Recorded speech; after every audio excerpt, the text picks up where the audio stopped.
Now we talk about that's the organ that's used to sounding voice.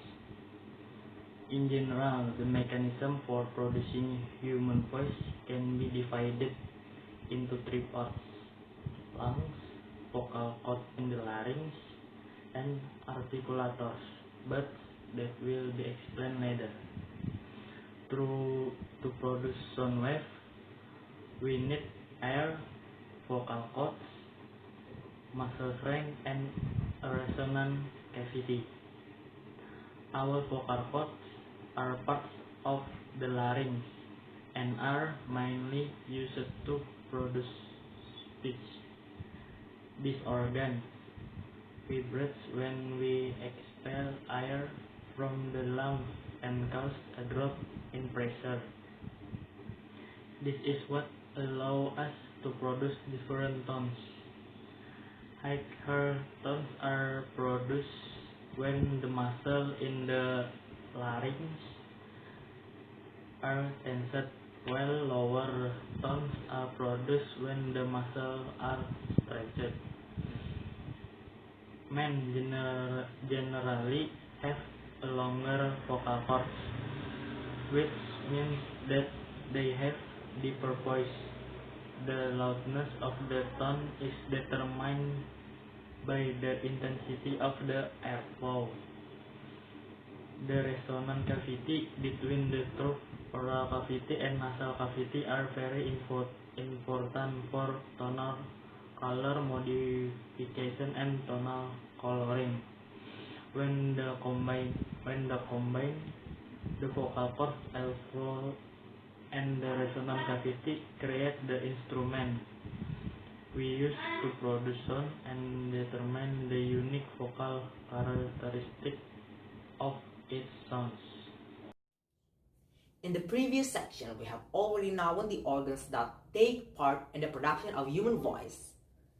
Now, we're going to see how do they cooperate and doing some mechanisms. There are three main steps of production of human voice. The first is airflow from lungs.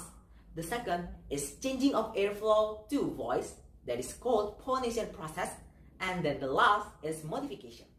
In the first step, of course, everybody knows that the air flow in and out of the lungs. So we can say that the production of human voice is started in the lungs. In the second step, there is a changing of the airflow into the voice. In order to produce a voice, there must be something that vibrates, right? So who is doing vibration in this case? Yes, vocal cord. Vocal cord vibrate to produce a voice. But what makes the vocal cord vibrate? To explain this, I will use myoelastic aerodynamic theory. This theory tells us the presence of elasticity and Bernoulli effect in the phonation process. Now take a look at the first picture. This is the simple model of our vocal cord in the closed state. We can see that the airflow comes from the lungs, and this is create a pressure that is called subglottal pressure. The subglottal pressure blow the vocal cord apart. So now they are open, and then the airflow can pass through the vocal cord. Now take a look at the second picture and remember again about Bernoulli principle. The airflow with high velocity pass through the vocal cord and then create a negative pressure. This pressure will suck the vocal cord together and then they are closed. And after that again, the subglottal pressure from the airflow in the lungs will blow the vocal cord apart. So they are now open. And then they are closed, they are open again. So this is kind of a cycle. The cycles occur very fast. So we can see that the vocal cord vibrate. In the third step, there is a modification process. We have already known that in the second step, the vibration of our vocal cord will create a voice. But the voice is something like irregular. So we have to arrange the position of vocal cord, the velocity of the airflow, or the movement of the vocal cord. That's under very complicated mechanisms. So when I talk like this, or talk like this, or talk like this, the position or the vibration of my vocal cord also different. Also, the type of the voice of men, women, or children are completely different because of the structure of the vocal cord. Different structure of vocal cord also make a different type of voice. So, thus, the production of human voice mechanisms. Okay, now we talk about the organs that we use to hear. It is ears. But there is an organ part of ear have a function is to transmit sound from the air to the ossicles inside the middle ear, and then to the oval window in the fluid-filled cochlea.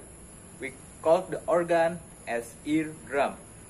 The eardrum, also called the tympanic membrane or myringa, is a thin, cone-shaped membrane that separates the external ear from the middle ear. The tympanic membrane is made of a thin connective tissue membrane covered by skin on the outside and then mucosa on the internal surface. The tympanic membrane is oriented obliquely. Today, I will explain about hearing mechanism in our body. First, sound is collected by external ear and going to go to the eardrum. Then, eardrum will vibrate to respond that sound. The vibration causes movement of three occipital bones in middle ear. The vibration will distribute again into fluid in the cochlea. The vibration will produce wave so that the cell hair in cochlea will move. The movement of cell hair will change the mechanical energy into electrical energy and then distribute again into auditory nerve in our brain in the hearing center. In the hearing center, the electrical energy will translate into sound that we can recognize so that we can hear that sound. That's the mechanism of hearing center.